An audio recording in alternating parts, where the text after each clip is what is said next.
How are you? I'm well. I'm well. Thanks for asking. How about yourself? I'm okay, yeah, I'm okay, as one can be in the times that we live in, yeah. You guys are just opening. Are you in England?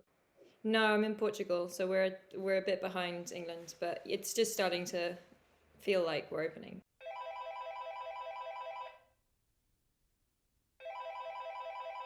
So first off, I thought it'd be interesting to start on the kind of broader picture of what art's role is in kind of social environmental conversations, both historically and today. And that's not to say that art has only one singular role, but I was just curious your thoughts on if artists have opportunity or even responsibility to think about kind of the bigger questions, the bigger kind of social, political, economic, environmental um, questions and systems that we're part of.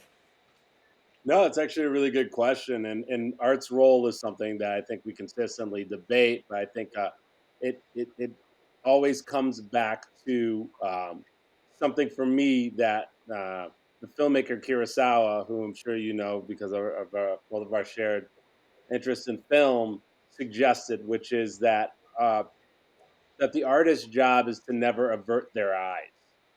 And when I try to put that into context, I often think that the artists have not only an obligation, but a deep investment in taking into account what's happening around them. And as far as that becomes applicable to how we begin to unpack or digest our relationship to the environment and art's relationship to the environment, it really kind of circles back to that concept of not averting the thing that is directly in front of us, whether that thing is joyful or deeply problematic. And I think our relationships with the environment have a bit of both. Mm. When we talk about environmental issues and its relationship to art, I think that we tend to have an emphasis on the problematic. And I think that that is disheartening and doesn't necessarily fully capture the picture that artists and that all of us really have in relationship to the environment. It's not exclusively an event of tragedy, right? It's something that we need to continue to conjure joy around, to think about the utility of, to ambitiously cherish and appreciate, as much as we need to focus on some of the more disheartening and troubling interactions that we see people having with it. So I think uh, we need to be conscious of really examining every aspect of our relationship, both as humans and in particular as artists, as we kind of imagine the role that we have in discussing it. And that role, I think, is multifaceted. That was a really beautiful answer, thank you. So, leading on that answer, if you're not averting your eyes, what do you see? How do you see the world right now? Yeah, I see the world. I feel like through several lenses. There's always kind of the micro perspective, and then the macro perspective. When I imagine some of the micro perspective, I'm able to kind of focus in on things that I'm seeing that are quite optimistic. I think that we're seeing a level of engagement and interest and solving problems that we haven't seen maybe in a long time. I think the pandemic has put an emphasis on some of the things that are quite disheartening, whether it's about digital divide, financial divides, and economic kind of struggles that certain folks are facing uh, uh, in this time, as opposed to others who are thriving and see this as a kind of more of a prosperous moment, and putting a real highlight on that. But from a macro perspective, I think you still see a lot of the more kind of troubling and concerning overarching issues that we need to figure out um, long lens solutions to. And so, um, honestly, I'm of two minds, and I'm a Libra, so maybe I kind of live in that space of of liminality, you Mm. know, constantly like at the threshold or in between the possibility for something positive and something solution oriented, and being cognizant and conscious of the obstacles simultaneously. And I think that that's a space that allows me to explore with real honesty both of those positions. Mm. I feel like when I was looking up interpretations of your work, it felt like a common um, theme was around kind of anxiety, and obviously you've called some of your works with that name, but like the complexity of these times and the kind of complexity of being human at this moment. And I don't even mean this particular moment because it feels like that's been a theme in your work for a long time. So it feels like your work must have really hit the note last year, where I mean it's been a complex world for a while, but it feels like maybe being a bit too. I feel like it's like the cascade of different crises is making our reality seem even more complicated, and your work would therefore feel even more resonant in these moments. Do you think that's a fair thing to say, or? I guess I would answer by starting to say I never wanted my work to be less prescient. You Mm, know, I I didn't thematically become an artist with an interest in admitting my kind of concerns and amplifying my anxieties. Um, the thing that's interesting about the way some of the themes in my work um, pivot to this time is that what I've most liked in artists in the past projects is the ability for those projects to be nimble and to really capture the moment that they live as much as the moment to which they were made. And there are several examples. If I were to give one that's a higher profile example, it would be Picasso's Guernica, which of course is meant to specifically speak to war and the anguish of war and the disappointment and frustration and fears that come as a result. But if you were to kind of examine and explore that painting today, I think that it is very successfully kind of pivoted to consume the time to which it currently occupies. And when an artwork is able to do that, I think that this interest in timelessness that many artists have and that many audiences enjoy in an artist project come to fruition. And so, my anxious men are this idea of anxiety that was kind of running through the vein of the work, which, in a way spoke to the time to which I started that body of work.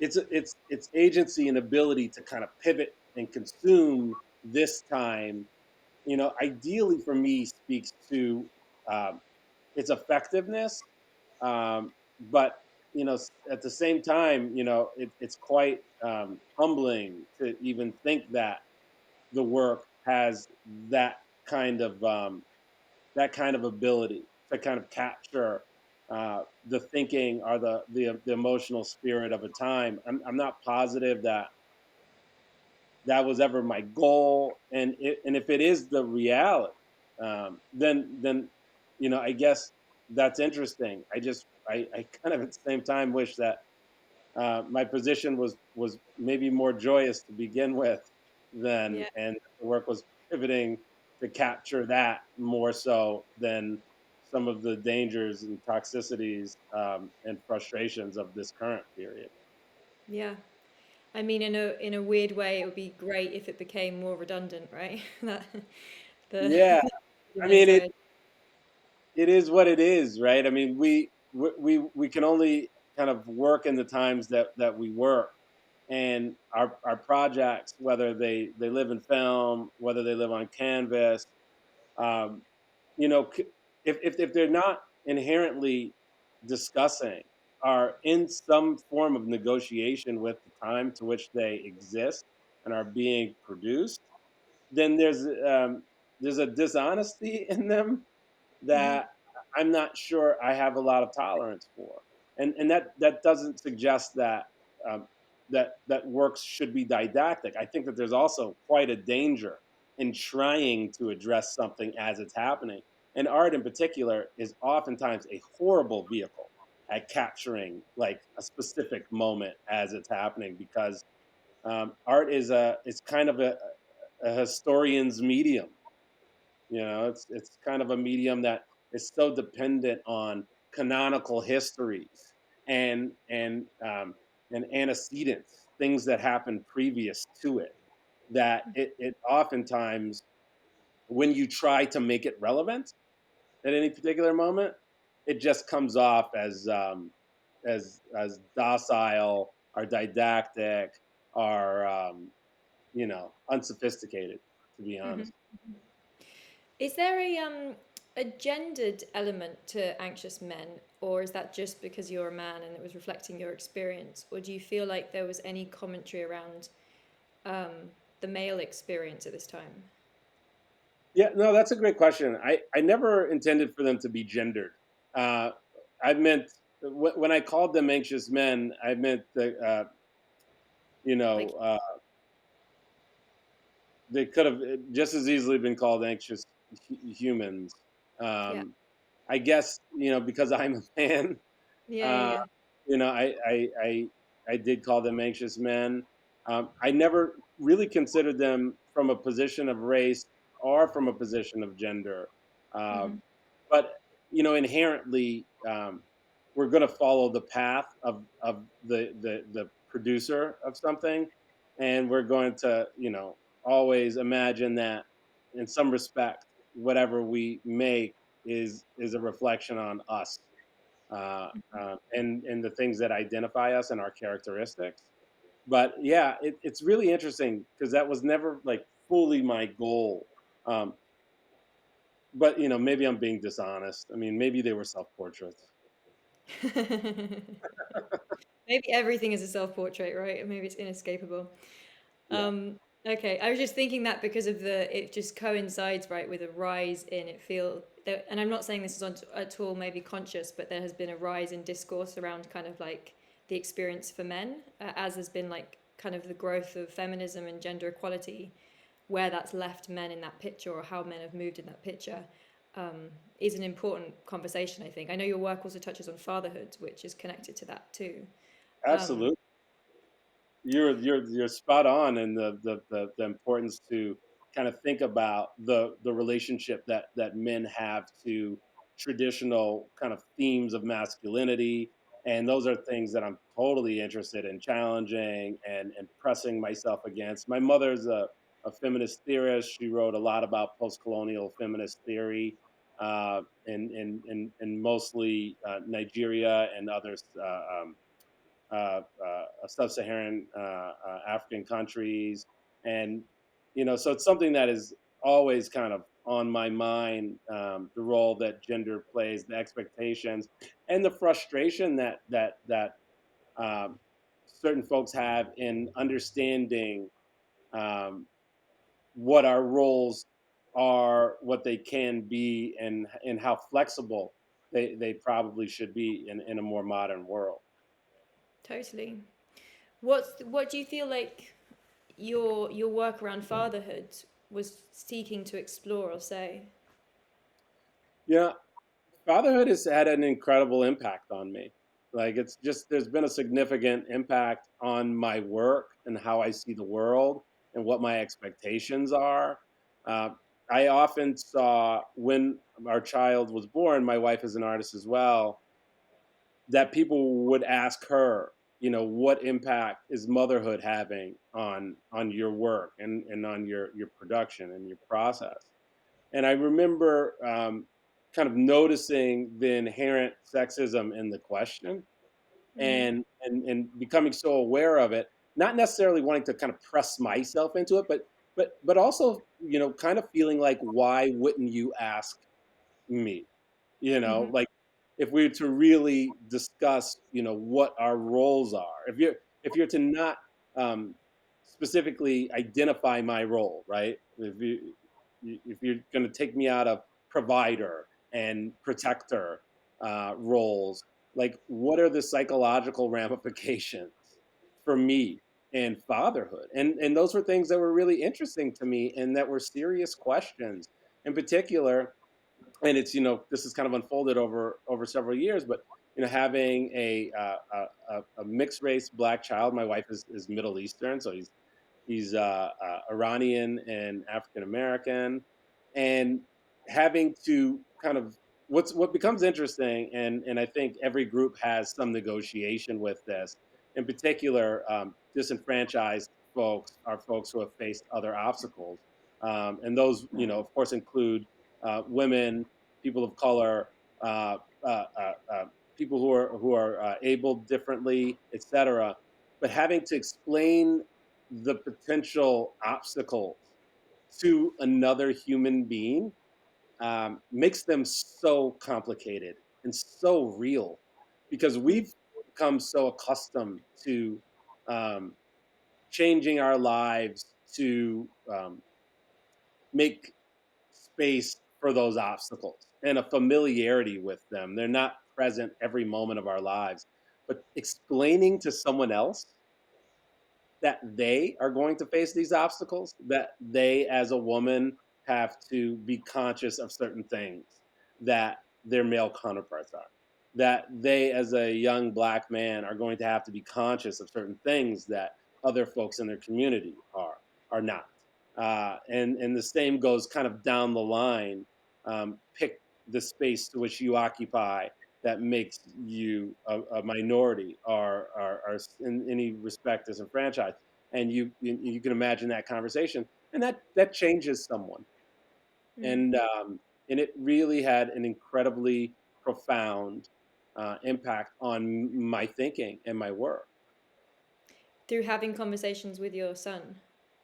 Through having conversations with my son, and even more so through thinking about how to have those conversations with my son, like thinking about what I was going to share. I mean, that's what that's what parenting is. It's not the exchange, it's the consideration of the exchange and the existential journey that takes you through personally, and imagining how things were described to you, how things were unpacked for you, and how you want to do it either similarly are with a completely different approach. Those are the Hmm. things that you have to navigate, and those are the complicated negotiations of fatherhood and motherhood. And it's interesting. I've got a 5-year-old, and it's interesting also. I think how the consideration of those conversations also I think speaks to the future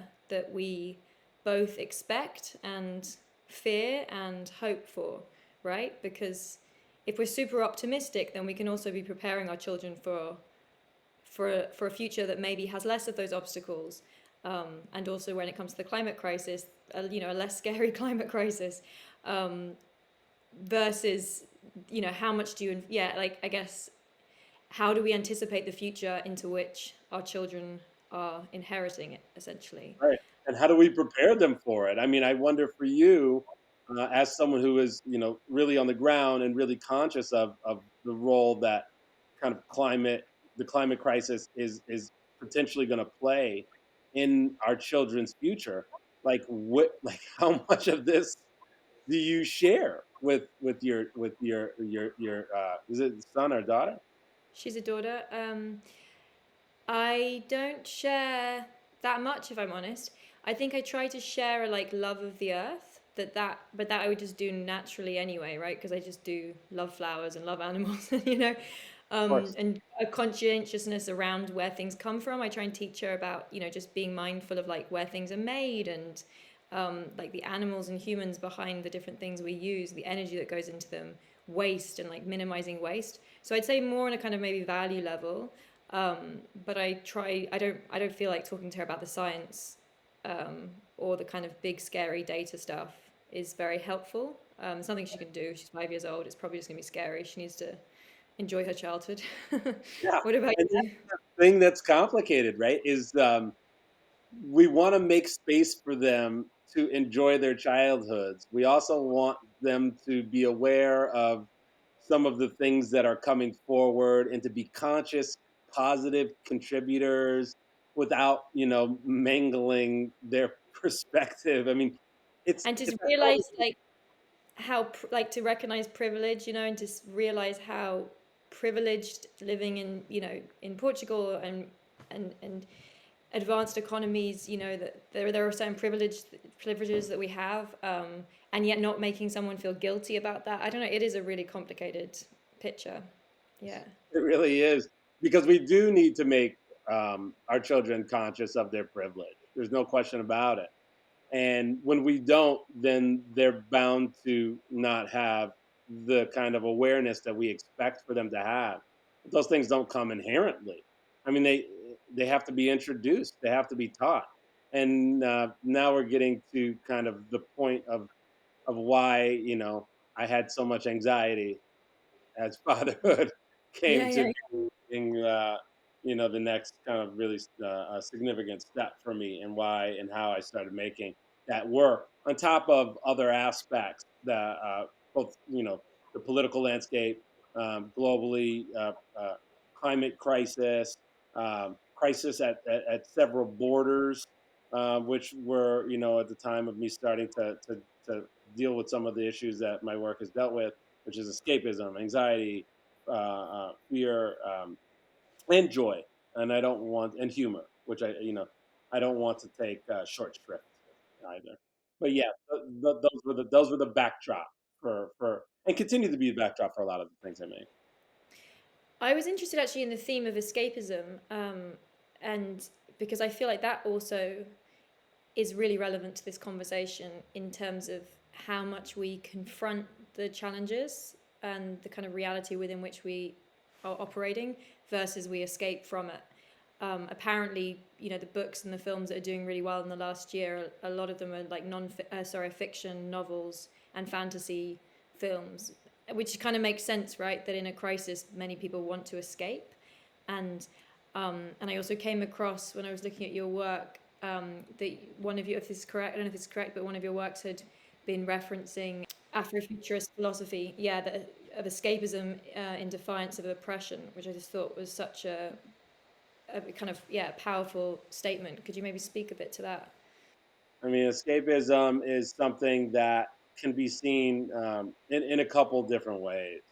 One is that you are participating in avoidance. And I tend to not necessarily think that way about it.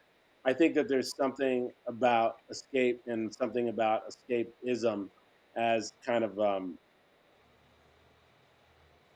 as a thing to imagine as opportunity, you know. And we kind of in this way have this need to self protect, especially at times where we're facing really kind of complicated questions, and the process there is often, you know we need to remove ourselves, whether it's psychological removal or physical removal. In my work, it's kind of played both roles. The example that you gave of Sun Ra is an interesting one, in that Sun Ra is a man who was born, you know, his physical body was born, I believe, in the southern part of the United States of America.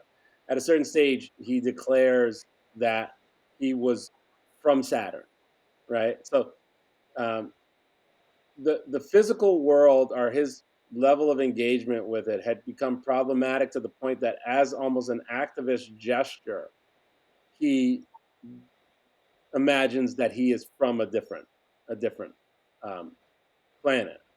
And there's a real history of escapism, um, in particular with African Americans in the United States of America, um, and that starts with chattel slavery and the movement from the south to the north.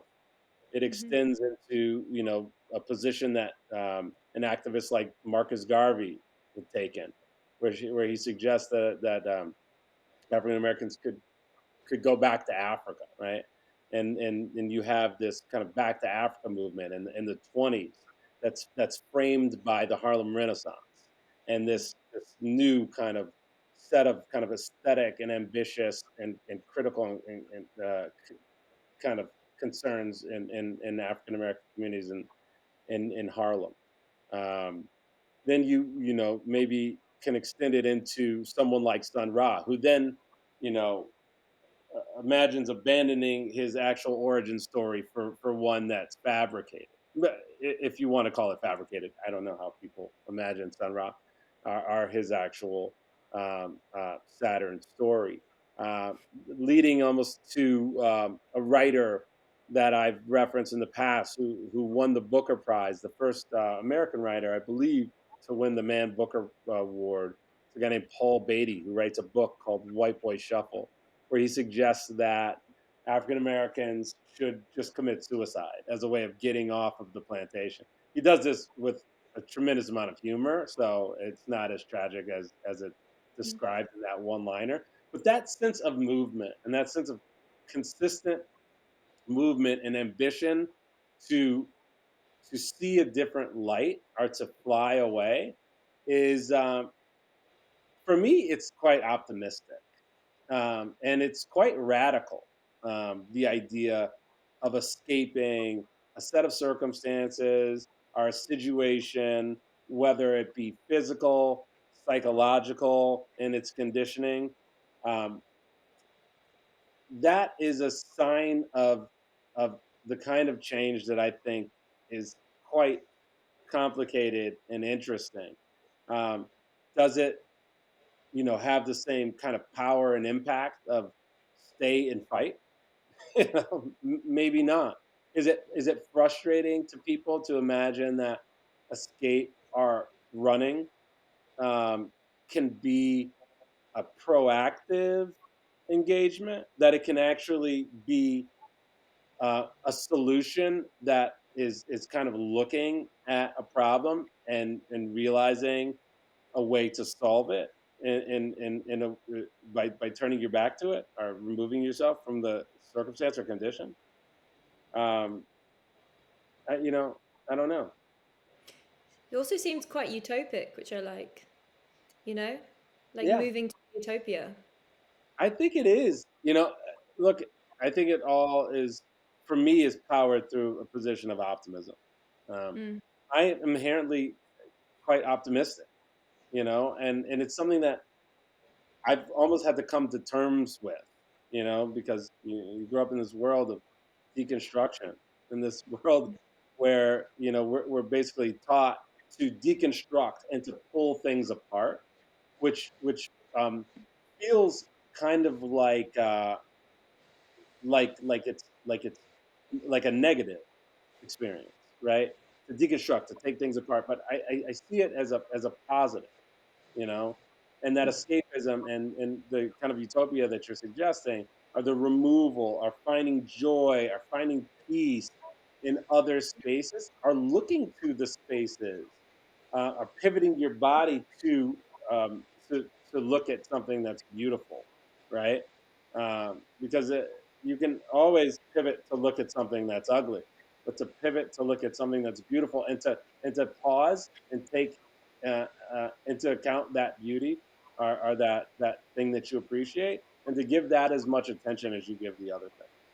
Mm. I love it. I think it's beautiful.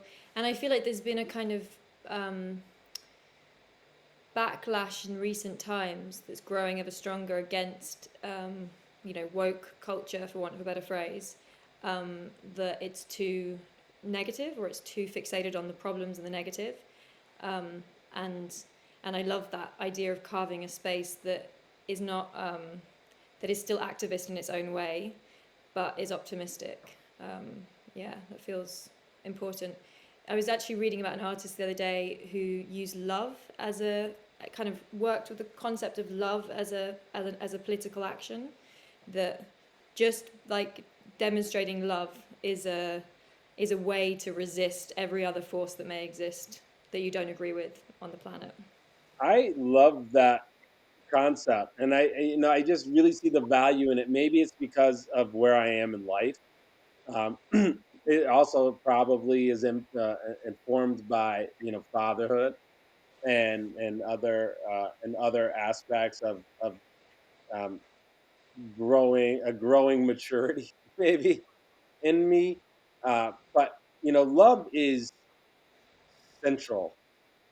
It's central, and it's almost hard to admit because, of course, it sounds like such low hanging fruit.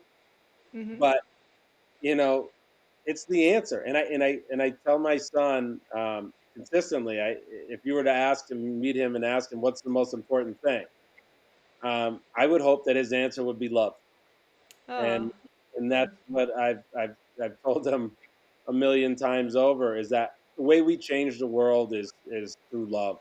Um, if we expose people to the beauties and wonders of nature, and they fall in love with it, Mm-hmm. they are less likely to do things that are going to damage the environment.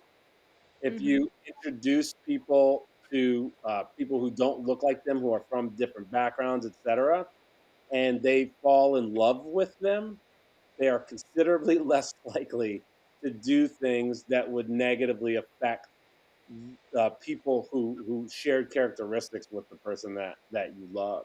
So if we can find a way to build love without having the expectation that you have to love, because there should also be a sense of just decency and self love that should motivate you to make positive decisions for the collective us, right?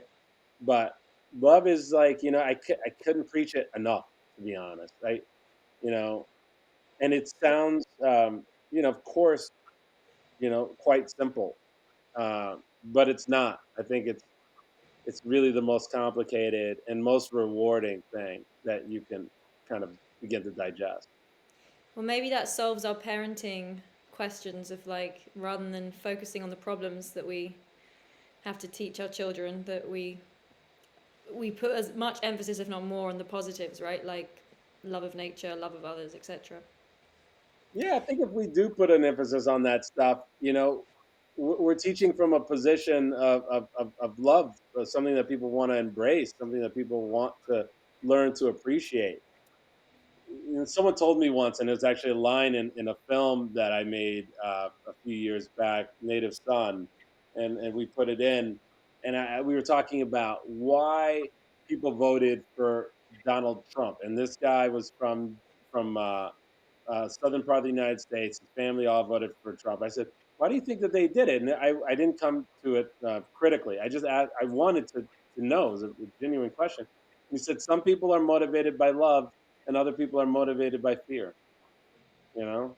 And if I can find a way to be motivated by love, if I can continue to be motivated by love, then I think I'm getting closer to being who I want to be and what I want to be.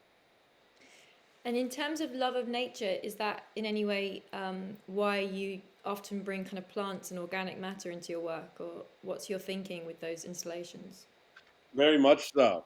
You know what the thing is that's interesting? I'm from Chicago, and so it's a big city and a big urban jungle, and didn't grow up with a lot of access to you know big beautiful landscapes or mountains or even particularly good weather. To be honest, even when it snowed the next day, it was disgusting.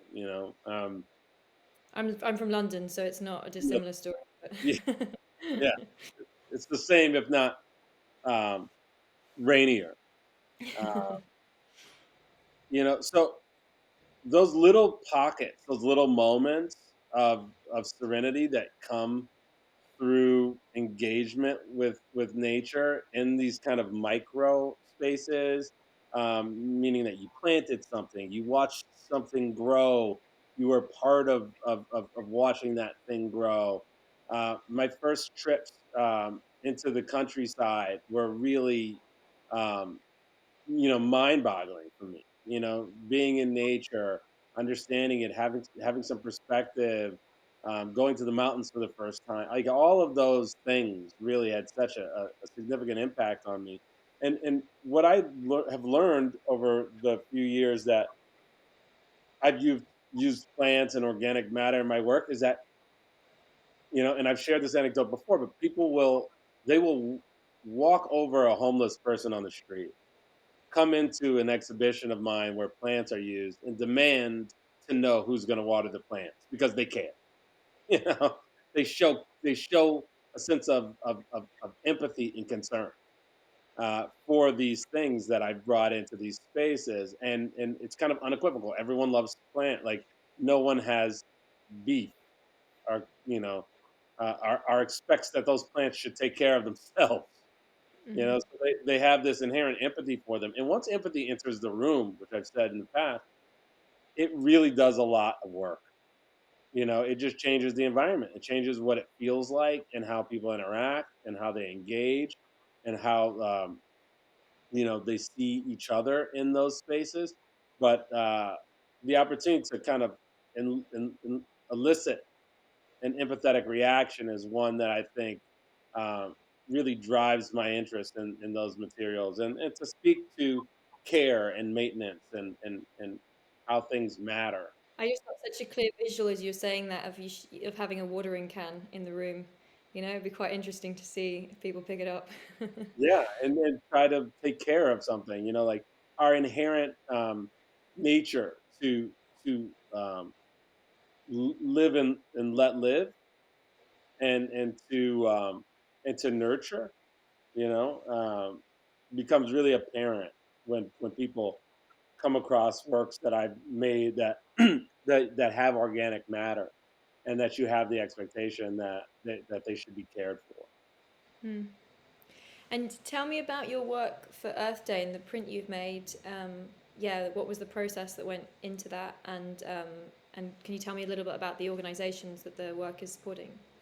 The print that I made for 14 plus and art for acres is one of the red anxious men works that I worked on over the course of the quarantine last year, and like I spoke to earlier, this idea of a work kind of pivoting to consume its time. I started making these red works and worked with a really great paint company in upstate New York called R&F Paint to make a color that I call anxious red.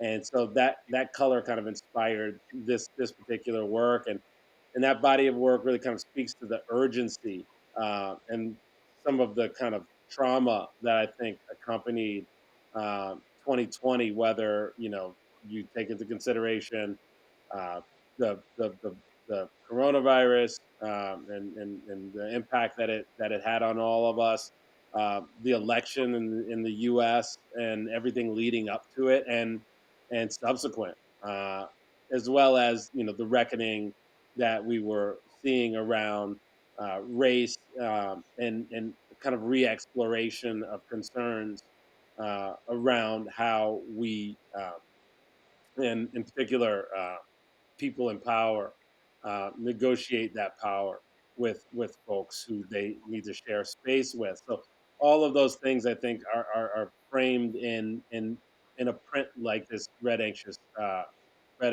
print, or at least aspire to. The two organizations that I'm raising funds for are both really fantastic. One, Art for Acres, is an organization that that sells artworks that are donated by artists, and as a result acquires actual land with them. And that exchange is one that is really quite heroic, that you can kind of buy rainforest, that you can really spare land, and make sure that we're creating opportunities uh, for the good guys to acquire land, who are going to ideally make decisions with those spaces that are going to be positive for the environment as a whole. And the other organization, 14 Plus, is an organization that a great friend of mine runs. A guy named Joe Mizzi started a few years back. That currently has an incredible school in Zambia, where it caters to a group of kids who didn't have the kind of education opportunities that they have as a result of this fantastic school that's been built. And it's helping fund opportunities for those kids, and ideally for new education facilities that will be built by the organization. So they're two things that I think really are close to my heart as far as my interest in leaving uh, uh, a positive result from the things that I make. Amazing. Thank you.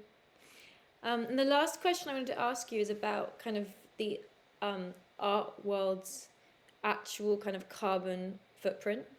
And if you have thoughts around, obviously, there's the kind of art's impact from a kind of cultural lens perspective and how art plays a role in shaping how we see the world and understand the world. And I feel like we've spoken to those themes quite a lot. But then there's also the level in which the art world is also an industry and has kind of structures and yeah, like very real impacts through that industry. And contrary actually to the messages of kind of fighting inequality, is also representative of a very unequal world too, in many of its kind of manifestations. So yeah, I just thought I'd ask you if you have any thoughts. If you don't, that's fine too. But if you have any thoughts on ways in which the art world could potentially become more sustainable, if you think it's going in that direction or not. Yeah, I think that there's a strong willingness. I would start by saying that there are several art worlds, and I think some are probably more conscious than others. There, I try not to subscribe to this idea of this kind of singular space with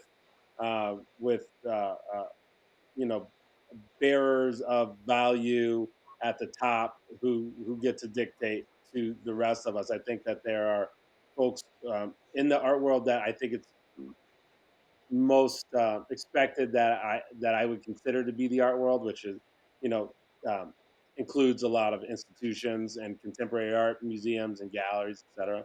Um, but I guess to go back to for semiotics sake, saying that we understand what the art world is. Um, there's a lot of willingness, and I think that a lot of folks who occupy that space um, do have an interest in seeing a more reasonable, more conscious engagement with carbon footprint. Now, the place where there may be an exception there, and it's something that I know less about, and based on how little I know about technology, and as much of a Luddite as I am, as you witnessed in my failure to be able to sign on effectively to this chat. Uh, some of these digital artworks, as I understand, um, NFTs apparently have these quite significant carbon footprints, and I don't know much or enough about it to be critical of it, but I think that that's something that we should probably be more conscious of, going forward, that if we're going to be investing in new mediums, new strategies, new philosophies, that they should share in the knowledge that we currently have, which is that if we don't make significant changes, we're going to be passing down an uninheritable world to folks to whom we love most, which are our children.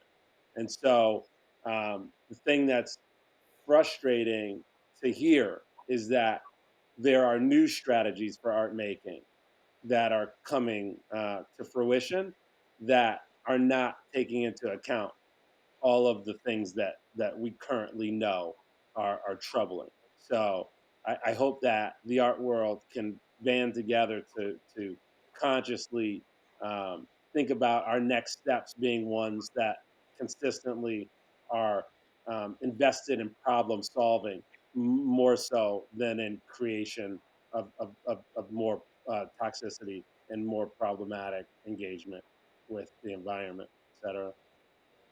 Yeah, it's kind of counterintuitive because you think digital art will have less intuitively you'd think it has less footprint, right? Because it's not a thing, it's not material. Right. Um, but we forget that even this conversation has got like, yeah, huge amounts of infrastructure behind it to make it happen. That the cloud is not really a cloud, it's a load of pipes and, and cables underneath the sea. Yeah. And so it's tough. It's tough. I try to be as conscious as I can in my project. I do a tremendous amount of recycling as far as materials concerned. Everything kind of ends up in some way or another as part of the work, and my project has consistently been one that kind of cannibalizes itself. And so, for that small bit, I feel like I'm trying. I'm trying a little bit, but I also I hesitate to pass judgment on anyone else. We're all on our journeys and learning as we go. Yeah, I think art's actually, it's interesting you do that in your practice. I feel like art's done a tremendous job of repurposing what would be considered waste into something valuable, ahead of most other industries, you know? I think other industries maybe are doing it slowly, like vintage fashion, for example, but I feel like there are many artists who've been looking at how you can turn trash, ever since, in a way, the urinal, Yeah. Um, yeah, it feels like there's been an effort to see waste with value in the art world. I've learned a ton from artists and their recycling practices and how they, again, like you described, reuse materials, cannibalize materials, explore materials that would otherwise potentially have become waste, and then giving agency and creating value there. I've learned a tremendous amount, and you know, I remain optimistic that ideally the art space, however you define it, is one that should be a pioneer in these conversations more than a laggard. Hmm. I was thinking actually of my daughter, not to put her on any pedestal at all, but she's very creative, as children often are, and she'll not throw anything away. Like everything, like a yogurt pot can become something. Everything has the potential to become something. It's actually a bit of a nightmare sometimes because you don't want to clear the house. Um, and she'll like pick things up on the street when she's walking that can be made into a project.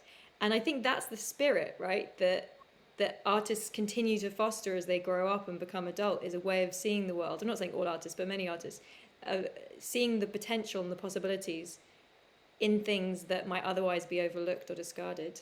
No, Um, absolutely, and it's really funny because it's really true of children in particular.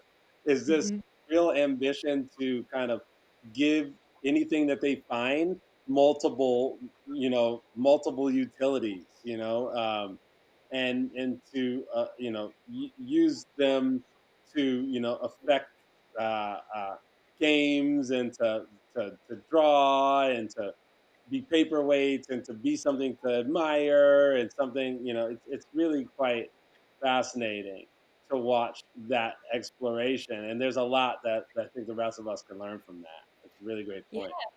I think this is amazing. I think we've solved it. All we need to do is all be more childlike, es- Honestly, escape, escape more into our fantasies, and everything would be great. The whole world would shift. you know, I'm not saying that that's untrue. All right, great. Well, it's so nice to talk to you. Is there anything else you want to cover? Are you happy?